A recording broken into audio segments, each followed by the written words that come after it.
Hey everyone, before we get started with this episode, I actually decided to break this episode up into two parts because we went up almost an hour and 20 minutes and it's really good all the way through to the end. And I want you to be able to hear all of it. We are going to drop part 2 tomorrow. So if you like what you're hearing, there's going to be, I don't know, maybe an awkward ending because it didn't really end since we just continued. That wasn't necessarily the plan. Go figure. But we really dive into helping Natalie on how to build a business.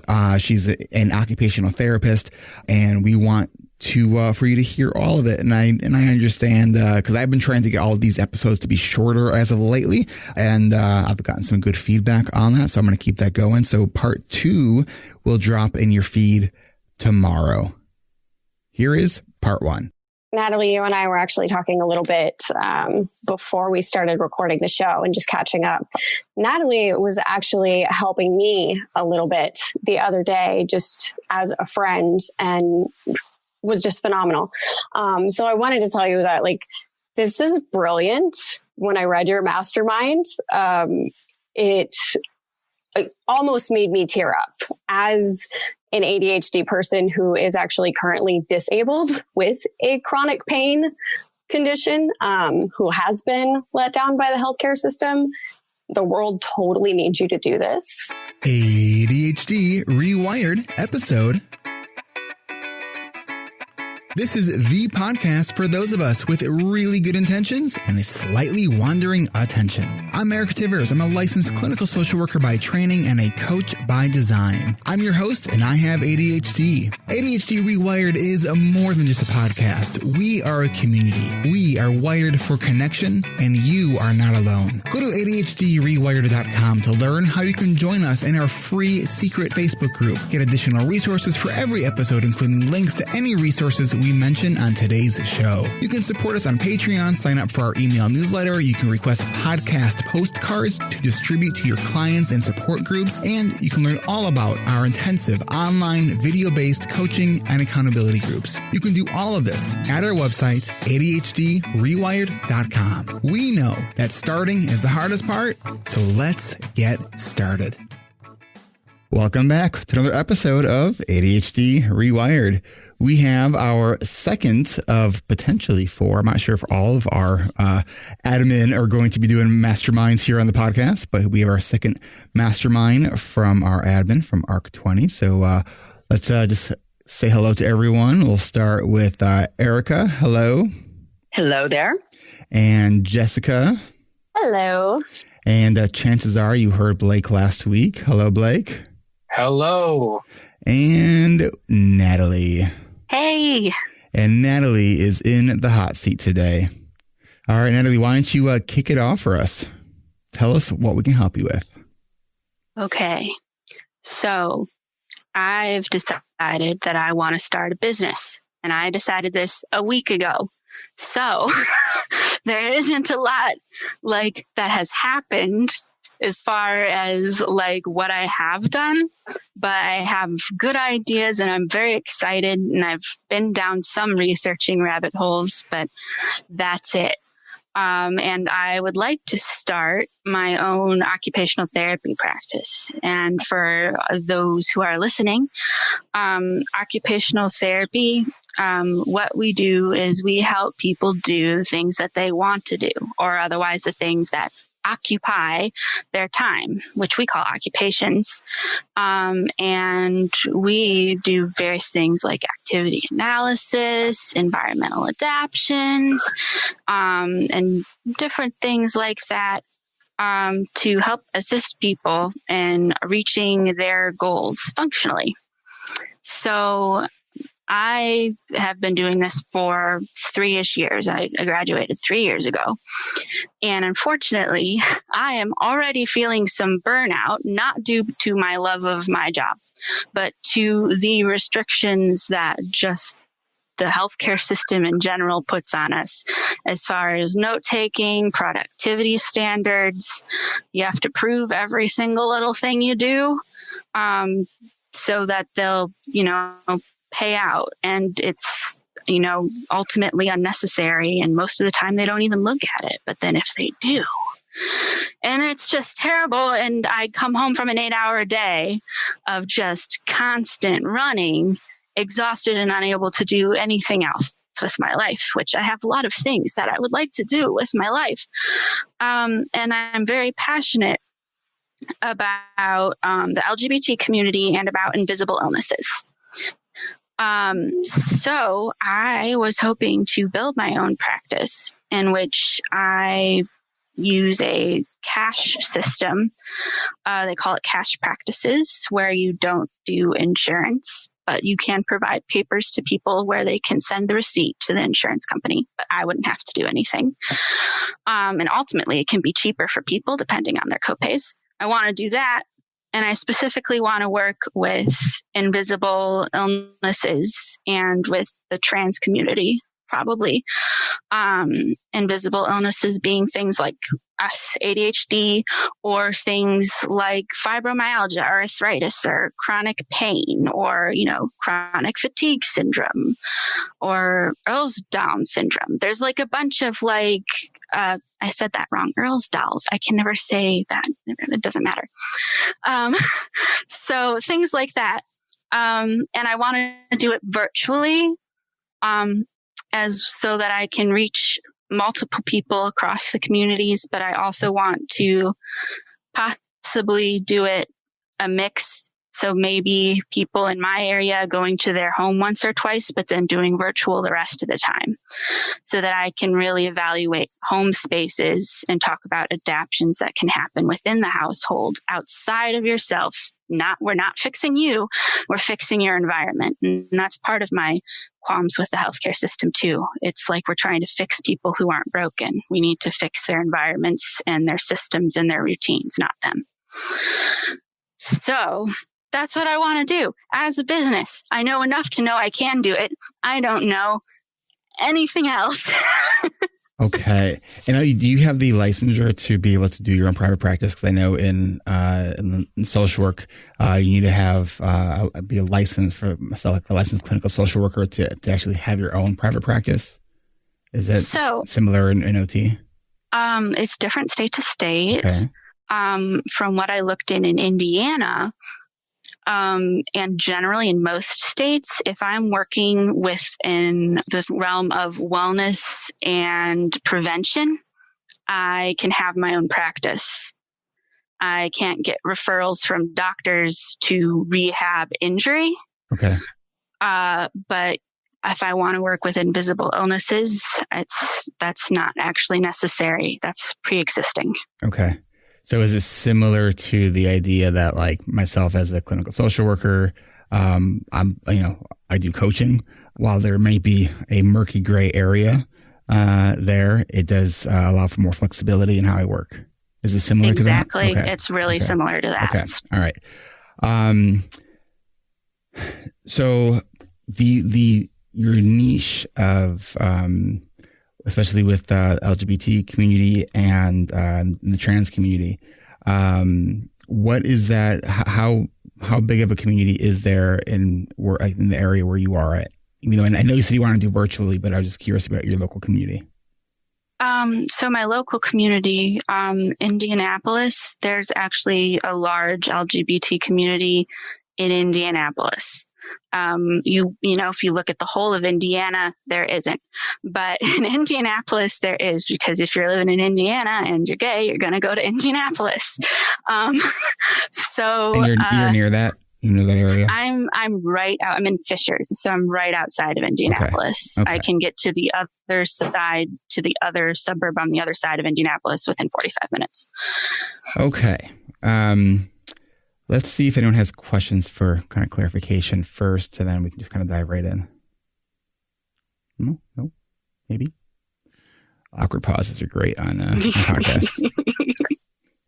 I just was so inspired. I didn't really feel like I could add anything to the vision. So instead, I'll just tear things down.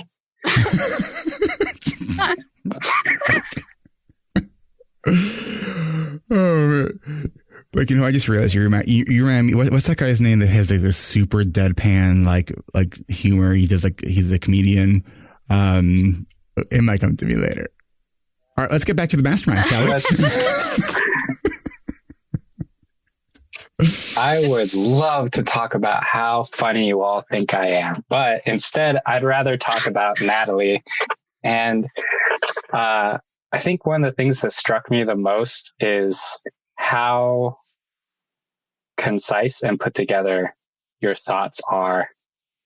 So I use different colors when highlighting, and usually I highlight things in red and blue, red being like, I want to challenge this, and blue being like, this is details that may need like more investigation. I have like green and purple everywhere, which is like, this is a question that brings out growth. This is a vision and hopeful. And I'm just like, where do I start? So I'll start with the benefits of starting a business, because I feel like you gave me an easy way to get in here. You started your sentence with, the benefits of starting a business are having complete control. Yes. And I wanted to clarify more specifically what control is important to you. I think that it was very clear when you stated being in the healthcare system that there's a lot of extra process added on that is not only debilitating, if that's like a challenge to do, but also can be like emotionally straining because there's a sense of justifying your work. Mm-hmm. And I can see how you can have control over that. There's a lot of things that I could see you not having control over with your work. And I'm wondering, if I say that specific question, what don't you have control? What comes to mind? So I obviously can aim for certain clientele, but you don't have control over the people you work with, right? Those are individual people that you, to a certain extent, can choose to work with, but you don't really have control over their lives, right? I wouldn't have control over the general, how businesses need to be run, right? And like taxes and laws and things like that are always in place and you must follow them. Yes, you must pay taxes. Yeah. And I'll tell you, Natalie, because this is the year that I've been like actually like getting into the nitty gritty of my taxes, of my corporate taxes for my business. I had no idea how, like, that taxes are actually my second biggest expense in my business. And I figured it would be something like that. Yeah, I was dumbfounded when I was like, is this for like a quarter or is this like, and I was like, nope, that's monthly. It's like, so yeah. I wanted to follow up on something Blake was asking about in regards to control. How are you at saying no? Decent. Yeah. How are you at saying no when you are hungry and having a hard time paying the bills and a not ideal client contacts you? You know what? A year ago, I wouldn't have been very good at that. I've had a lot of growing in this past year. That has probably set me up for this to be way better. Because for a very long time, I was incredibly afraid of failure. And so much so that I was not even aware of it. And then a few months ago when I moved here from Michigan, everything was fine. I had work and then suddenly I had no work for a few months. And I felt like I was going to die and everything fell apart and I racked up tons of credit card debt. And, but then I eventually started working again and I was like, oh, hey, have you paid off that debt? I have not paid off that debt. I was starting to work on it when the pandemic happened. Okay. I also looked into different loans that don't look sketch, but it's all a lot. And it's like, if I don't have a solid job right now and I don't want to take a loan out. So yeah. I'm like, ugh. But But I didn't die.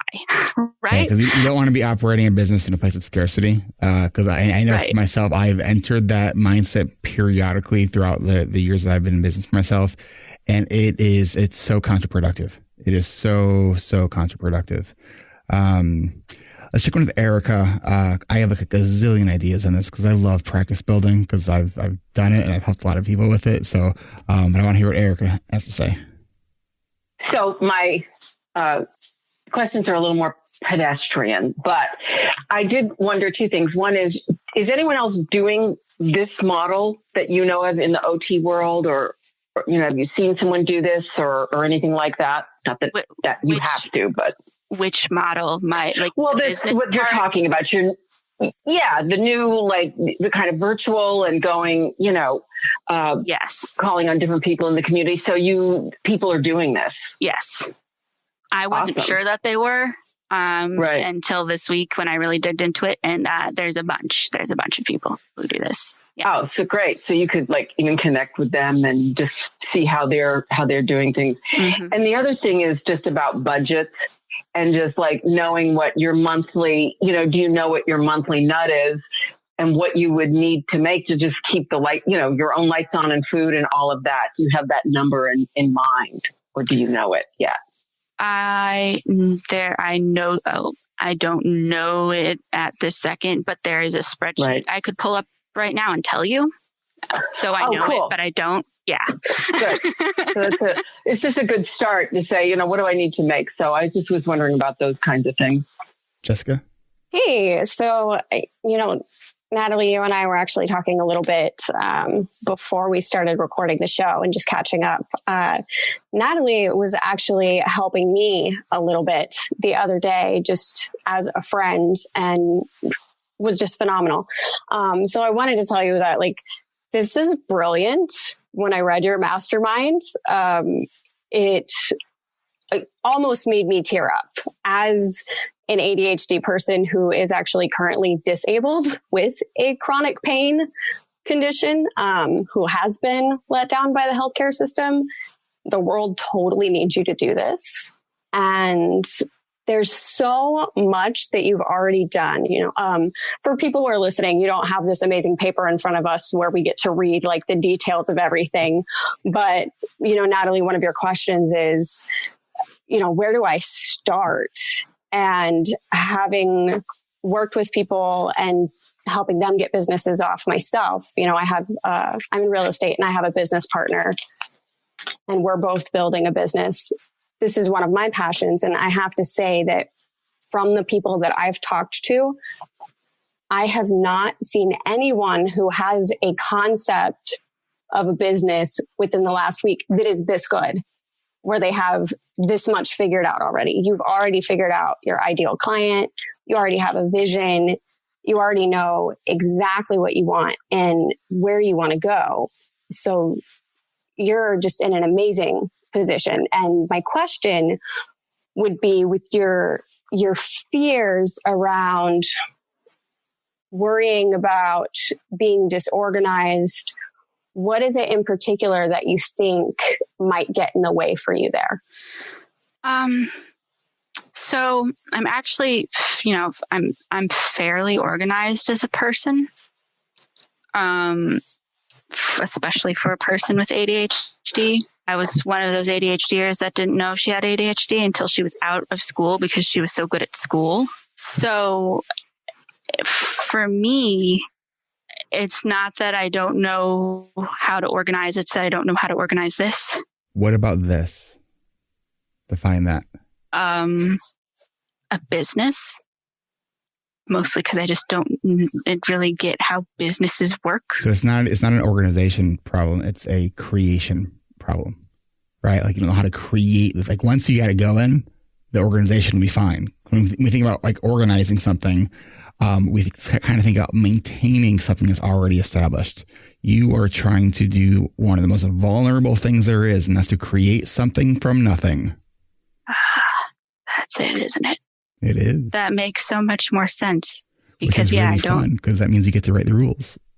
it's so exciting and so scary. Yeah. I love it. And depending on your, just like how you approach kind of life, like if you can get yourself in kind of that right spot in that anxiety bell curve, where it's like just enough anxiety and scariness to like get you excited about it, to really keep you like a fire under you, because you're like so like just like revved up about it. Like that's a great place to be. I mean, that's how I would describe the first like 5 years of building my business, right? Or it's just like, gotta do it. This is overwhelming, but it's really exciting. This is fun. Like, I don't know what I'm doing here, and I'm figuring it out, and I'm making mistakes, and I'm learning, right? Like that's... I'm afraid of things ending up being boring. But yesterday I spent 2 hours looking into like cash insurance models and wasn't bored. So I'm less worried about that now. Okay. All right. Let's see this. I have a ton of ideas here, including the order of things that where you can get started. But the first thing we need to do is take a break. So we will be right back. Support for ADHD reWired comes from ADHD reWired's coaching community, which includes our coaching and accountability groups and our alumni membership community. Before starting this, I was very focused on my troubles, specifically at work, constantly feeling like I never knew when the next deadline was going to come. Every day was just a scramble to figure out which bullet train was going to hit me next. And I felt like that was what I needed to fix with planning.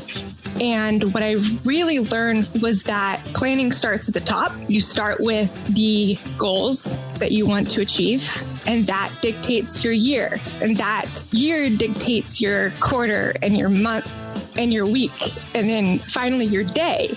And when I finally saw planning like that, I realized that I never put anything on my plan that I wanted to do. It was something that had never occurred to me. I was so focused, I have to fix work. And now I'm like, oh my gosh, I have been missing out on so much in my life because I have just been letting life dictate what I'm going to do day to day. And what I want to get out of life is to choose what I do day to day. Whether you are brand new to the podcast and you're learning about these groups for the very first time, or even thinking about joining these groups season after season, go to coachingrewired.com and add your name to the registration invitation list. Our fall group has hit record-breaking interest. The registration kickoff event for the fall coaching and accountability group is just 1 week away. Remember, registration is by invitation only. When you go to coachingrewired.com, click on the black button to add your name to our interest list. When you do that, you will get an email with 3 steps to register. 1, you'll be asked to watch a 30-minute presentation. 2, you will then need to record a 45-second video telling us a little bit about yourself. And then 3, you will get an email with the registration event invitation. I decided to join the group because I was tired of underachieving and living in chaos. And I learned that help is out there. There is hope. I am not alone. And most importantly, there's nothing so wrong with us that what's right with us can't fix. Our registration kickoff event is September 3rd at 9 a.m. Pacific, 12 p.m. Eastern, and registration is by invitation only. Get your name on the list by going to coachingrewired.com and click on that black button. That's coachingrewired.com. All right, and we are back. All right, so Natalie, we're gonna help you figure out these first kind of steps for building this business. So you are wanting to go virtual. You're wanting to work out of other people's homes, right? So you're saying that right as of right now, you don't want to have your own office space. Is that correct? That's correct. Is that something that you may want in the future? I don't think so. I might want my own office in my house, my own room. Right now I share an office with my boyfriend, but I don't think I would need. That helps with the overhead. Keep in mind, if you do have a home office, you can write that off as a business expense. The square footage of, so you divide basically whatever your space is, and then you divide how much of that space is used for your office, and then that becomes a write-off. Neat. Don't ask me exactly how to do it. Get an accountant. Okay. Because that's what I do. All right. Couple things. Do you have any idea on how you want to be set up as a business? Do you want to be a sole proprietor? Do you want to be an LLC? I spent 30 minutes looking into that last night before I realized that I needed to write something for you guys. And then I stopped. And so I just barely know the difference. So I don't know. I think I was leaning to LLC, but I wasn't sure. Okay. Because I only barely understand the difference. All right. So it protects you and your assets from suit, right? So I would highly recommend to I mean, it's okay in the beginning to function as a sole proprietor. I did in the very beginning. But like once you get kind of things going, you definitely want to establish yourself as a business as like an LLC. And I'm trying to think with my business. So ADHD reWired is actually a DBA for Tabor's Clinical Specialties, which is an S corp, right, which is a service corporation. And so there's different tax benefits for that. So like my corporation makes money, and then my corporation pays me a salary, right? And so like it's like I understand it like I kind of really have no idea what the hell I'm talking about. Like, so it's like finding an accountant that like someone who's like you can understand what the hell they're saying, right, is really important. And it is probably one of the most important expenses to have as a good accountant, unless you love accounting and like this is your like hobby, like, right, which I didn't think so. So, and then you're going to want to get an FEIN number, which is a federal employee identification number. So you are not using your social security number on anything related to your business, because that's just, you don't want to do that. Okay. And you do that, I think, go to your states, even though now I'm trying to remember how I did that, because the federal number, but Google FEIN number. So this is all churning around in my head. I have no intention of starting a business, so I'm just listening in the background. But it's also bringing to the forefront of my mind something else that you mentioned, Natalie, that one of the risks you felt of starting a business was it being more work than it's worth. Mm-hmm. And the way that Eric framed it is you're in a creation process. And you have this fire of motivation, and you have a clear why. And I mean, you basically are like, what do I want to happen now? Well, I want to spend a few hours daily working on building this business. It's like you have a pretty simple and straightforward plan that is doable now. Mm-hmm. But I can see how the fear of it being more work than it's worth is like, that's the little thing that like the brain's going to try and get you at, because you'll be really excited and you'll try to take on work that would be better suited for someone else to help you with. Right. And so I'm curious if you've thought about to what extent might this work, like where will this work expand to that you're worried it will start costing you more to do it than the benefits you're getting out of it? That's a really good question. So yeah, I had already planned on finding an accountant.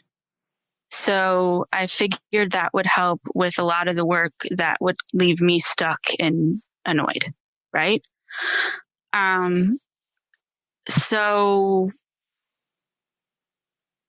gosh, that's a good question. Sorry.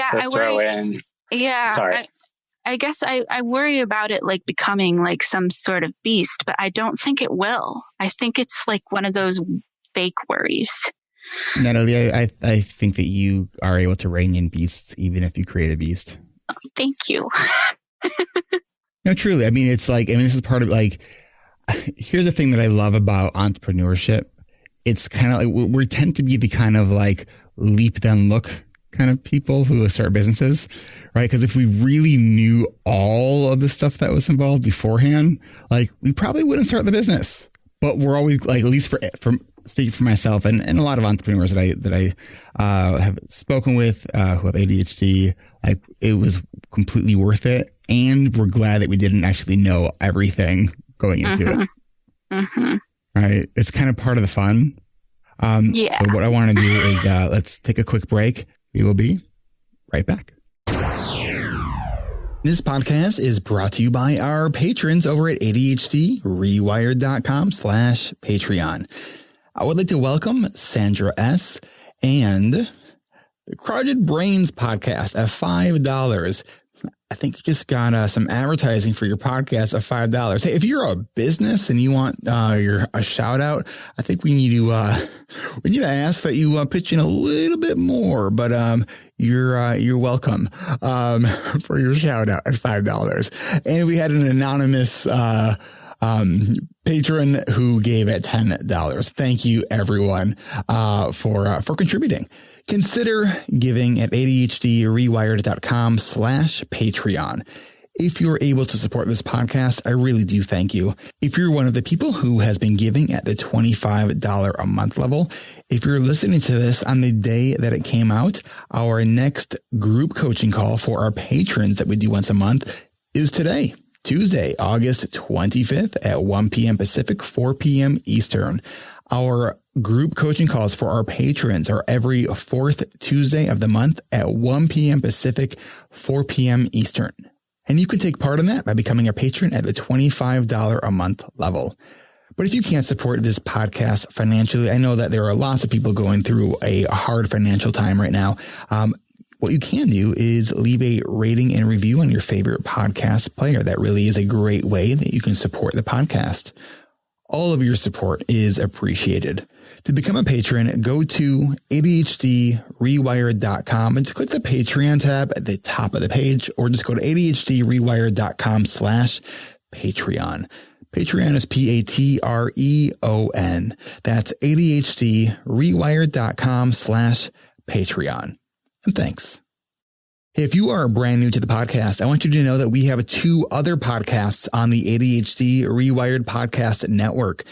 Check out Hacking Your ADHD with Will Curb every Monday. Will's last episode was about energy management, with a break for the Wall of Awful with Brendan Mahan. Check out this week's podcast in the energy management series on spiritual energy. Join Will as he explores ways that you can work with your ADHD brain to do more of the things that you want to do. Subscribe to these short, mindful ways to hack your ADHD. It might be the best 15 minutes you spend all week. Go to hackingYourADHD.com for show notes and to subscribe. And every Friday, check out ADHD Essentials with Brendan Mahan. Brendan's podcast is kind of like this podcast with a focus on families, parents, and educators. And don't forget to check out his website, ADHDessentials.com, to learn more about his parent groups. Both Hacking Your ADHD and ADHD Essentials are both part of the ADHD Rewired Podcast Network, available to everyone, everywhere you consume podcasts. And join me and the host of Hacking Your ADHD, Will Curb, and the host of ADHD Essentials, Brendan Mahan, for an hour of live Q&A. Our next one is September 8th at 1:30 p.m. Eastern. Join us, ask a question, any question. Go to ADHDrewired.com to register for this and upcoming live Q&As. Join us every second Tuesday of the month at 10:30 a.m. Pacific, 1:30 p.m. Eastern. Register for free at ADHDrewired.com/events. That's ADHDrewired.com/events. We hope to see you at our next live Q&A. Quick thought on accountants. Look up an accountant that maybe works in the LGBT community. Mm-hmm. Which I have good groups for that.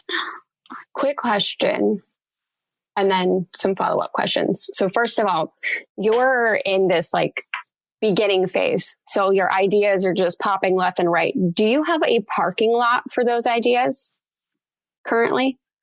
Sort of. I have a notebook that I've been writing everything down in.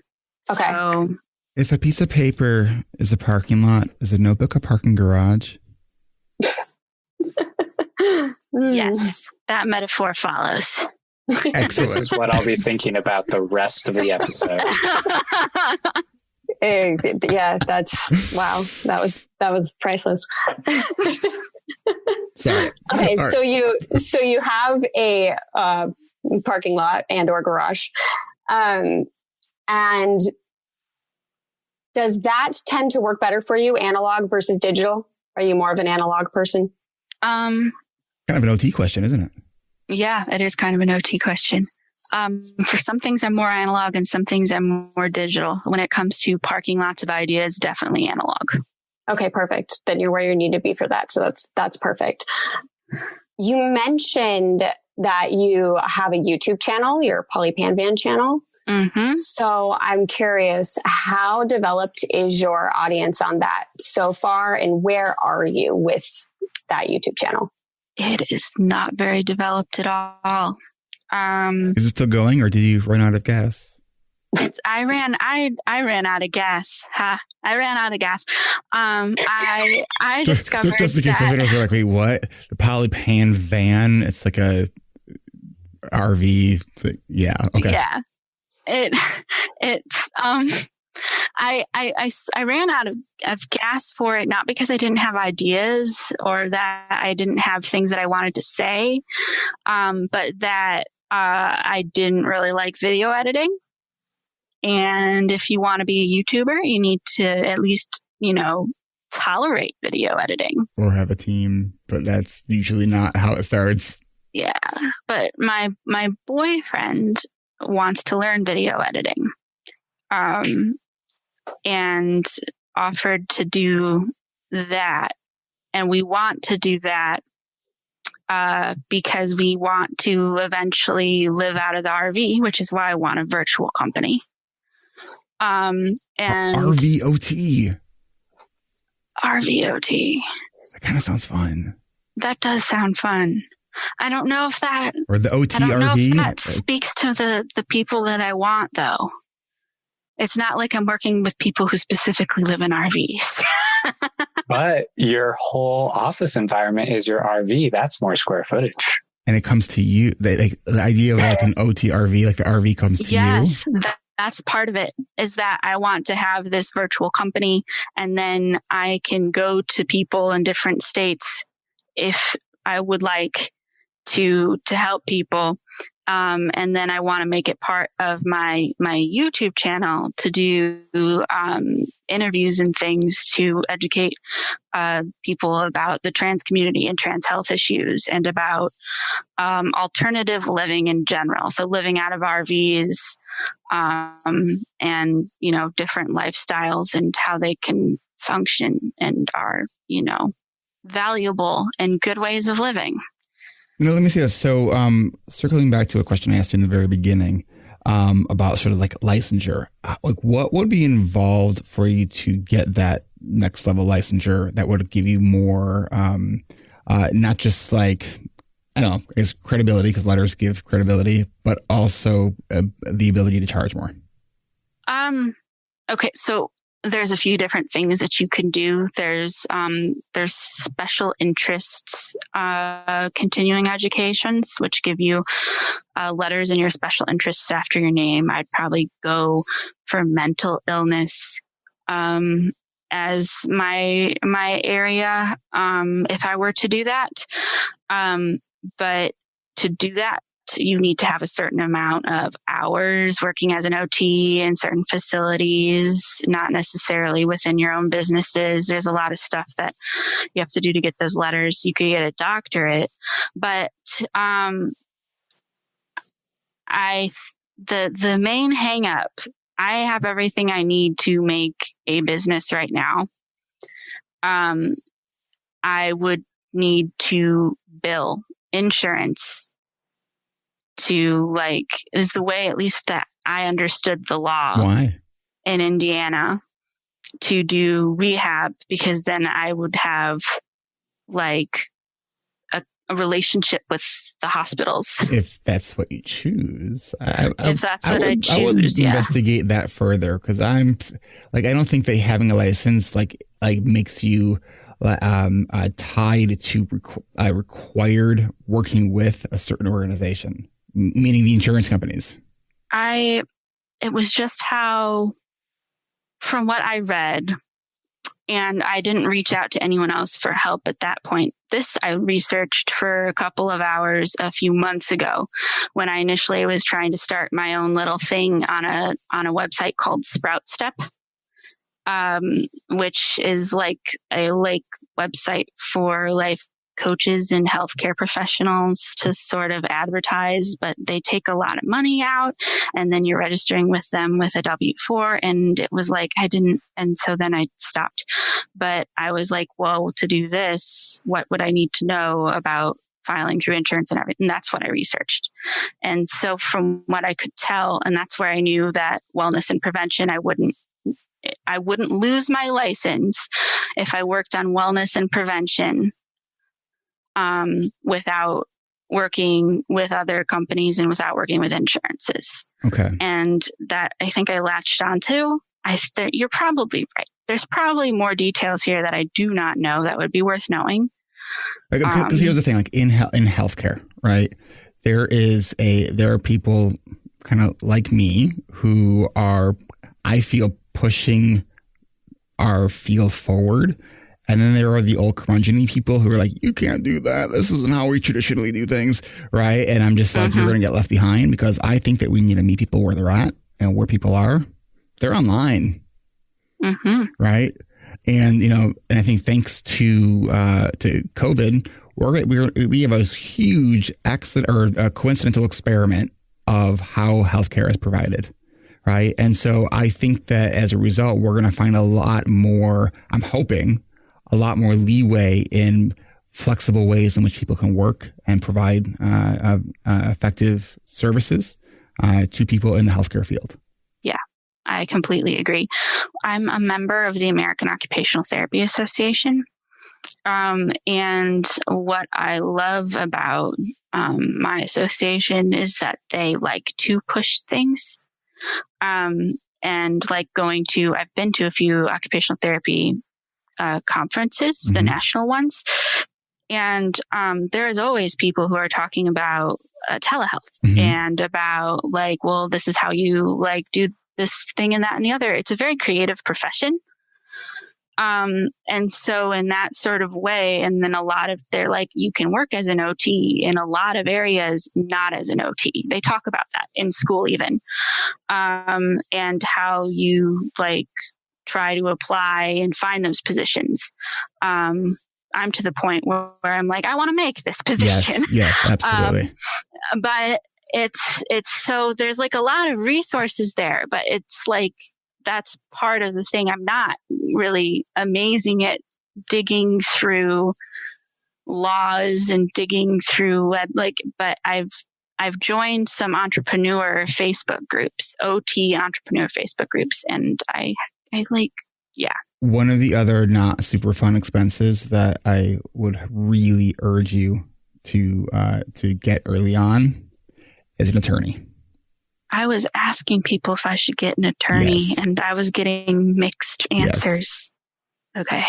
They can also help you with like making sure you're set up legally as just a business entity, and will help you maintain like those things. And it is a valuable thing to be able to have an established relationship with an attorney. So if you are in any kind of predicament, right? Because you'll need liability insurance, which I already have liability insurance. Okay, make sure it covers like where you are, and that there's no because if you're going to be working out of your home, you got to make sure that that's allowed in both your liability insurance as well as your renter's insurance. Okay. If nobody's coming into my home, but I'd still need to check that. I would, especially if you are having people come into your home, and maybe in the starting process, if your idea is I'm starting to build a business, but then I may get my own space, I think there's a little wiggle room there. But if you're planning on like really establishing a home-based business where you see some people in your home sometimes, but even though you're going to be doing a lot of stuff virtually, I would just caution you against that, because like what happens if someone hurts themselves, breaks a bone? I don't want, if I'm not virtual, I'm going to the other person's home. Okay. All right. No one's ever going to come here. There's no need for that. I don't have any equipment. There's no point. So we're talking, we spoke about a little bit about, like the accounting practices and stuff that you need to hook up with, legal stuff. But there's no business without clients. And let's talk marketing when we come back. Because we know that you've been appreciating that these episodes have been shorter, and this conversation was not shorter. We're going to bring you part 2 of this conversation tomorrow. So there'll be a special drop on your podcast feed tomorrow. You will get to listen to part 2 of Launching a Business with Natalie. So we'll catch you tomorrow. This is Eric Tivers. Thank you for listening, and congratulations for making it to the end. ADHD Rewired is more than just a podcast. We are a community focused on learning, growing, and connection. The website is ADHDrewired.com. You can find summaries and additional resources for each episode. You can apply to our free and secret Facebook community. You can learn more about ADHD Rewired's intensive online video-based coaching and accountability groups, and sign up for my email newsletter to get exclusive content you won't get anywhere else. It's all at ADHDrewired.com. While you're there, click the Patreon button. If you're a regular listener and you're still listening to my voice, consider making a monthly contribution by becoming a patron through our Patreon page. If you are able to financially support my work, it would mean a lot. This show is free to listeners, but it is not free to produce. And patrons get really cool perks. You can follow me on Twitter at Eric Tivers. You can like our Facebook page at facebook.com/ADHDrewired. If you're a coach, therapist, or related professional, connect with me on LinkedIn at linkedin.com/Eric Tivers. You can also subscribe to ADHD Rewired on YouTube. And you can subscribe to ADHD Rewired on YouTube and see select interviews and some other videos I've posted. Podcasts change lives. You can make a difference in someone's life by spreading the word about this podcast.